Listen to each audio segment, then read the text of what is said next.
என்னோட டாக்குமெண்ட்டில் மொத்தமாக 6 பேஜஸ் இருக்குது. அந்த 6 பேஜஸில் ஃபஸ்ட் பேஜில் எனக்கு பேஜ் நம்பர் வேண்டாம். செகண்ட் பேஜில் ரோமன் லெட்டர் 1 வரணும். தேர்ட் பேஜில் ரோமன் லெட்டர் 2 வரணும்.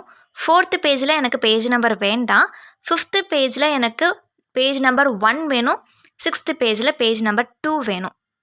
ஸோ அதுக்கு ஃபர்ஸ்ட் எந்த பேஜில் நம்மளுக்கு நம்பர் வேணுமோ அந்த பேஜில் கர்சர் வச்சுட்டு மேலே இருக்கக்கூடிய லே அவுட் ஆப்ஷனை கிளிக் பண்ணி பிரேக் ஆப்ஷனை கிளிக் பண்ணி நெக்ஸ்ட் பேஜை செலக்ட் பண்ணிக்கலாம். இப்போ செகண்ட் பேஜில் நெக்ஸ்ட் பேஜ் போட்டாச்சு. தேர்டு பேஜும் செகண்ட் பேஜோட கண்டினியூஷனாக தான் வரப்போகுது. ஆனால் ஃபோர்த்து பேஜ் வந்துட்டு எனக்கு பேஜ் நம்பர் வேண்டாம். ஸோ அது டிஃப்ரெண்ட் பேஜுங்கிறனால அங்கே கர்சரை வச்சுட்டு சேம் மெத்தட் பிரேக்கில் போயிட்டு நெக்ஸ்ட் பேஜ் கொடுத்துட்றேன். நெக்ஸ்ட்டு ஃபிஃப்த்து பேஜில் எனக்கு பேஜ் நம்பர் வேணும்.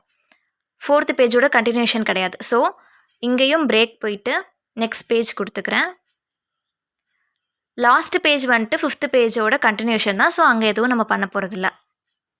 இப்போது தேவையான பிரேக்ஸ் எல்லாமே ஆட் பண்ணியாச்சு. எந்த பேஜில் நம்மளுக்கு பேஜ் நம்பர் வேணுமோ அந்த பேஜில் கர்சர் வச்சு இன்சர்ட்குள்ளே போயிட்டு பேஜ் நம்பர் செலக்ட் பண்ணி பாட்டம் பேஜ் கொடுத்துக்கிறேன்.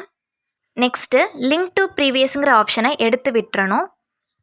நெக்ஸ்ட்டு பேஜ் நம்பருக்குள்ளே போயிட்டு ஃபார்மேட் பேஜ் செலக்ட் பண்ணி எனக்கு ரோமன் லெட்டர் வேணும். ஸோ அந்த ஃபார்மேட்டை செலக்ட் பண்ணிக்கிறேன். நெக்ஸ்ட்டு ஸ்டார்டட் கொடுத்து ஓகே கொடுத்துட்றேன். இப்போது ரோமன் லெட்டர் செகண்ட் பேஜ்லேயும் தேர்ட் பேஜ்லேயும் மட்டும்தான் வந்திருக்கும். மீதி பேஜஸ்லலாம் நம்பர்ஸ் வந்திருக்கும். அந்த நம்பர்ஸை நம்ம ஜஸ்ட்டு கிளிக் பண்ணி டெலீட் பண்ணிக்கலாம். நம்ம டெலீட் பண்ணுறதுக்கு முன்னாடி லிங்க் டு ஆப்ஷன் செலக்ட் ஆகிருந்துச்சுன்னா அதை வந்துட்டு அன்செலக்ட் பண்ணிக்கணும். அன்செலக்ட் பண்ணதுக்கப்புறமா டெலீட் பண்ணிக்கலாம். லாஸ்ட்டு 2 பேஜில் எனக்கு பேஜ் நம்பர் 1 பேஜ் நம்பர் 2ன்னு நம்பர்ஸில் வேணும்.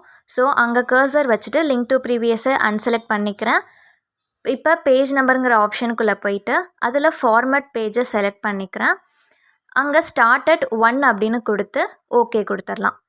இப்போ 1 and 2 அதுக்கப்புறம் பேஜஸ் இருந்தாலும் 3, 4ன்னு நம்மளுக்கு வந்திருக்கும். அவ்வளோதான். இப்போது ஃபஸ்ட்டு பேஜில் நம்மளுக்கு பேஜ் நம்பர் இல்லை.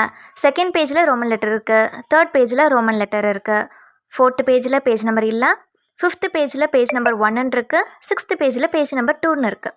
அவ்வளோதான். தேங்க்யூ ஃபார் வாட்சிங். தேங்க்யூ.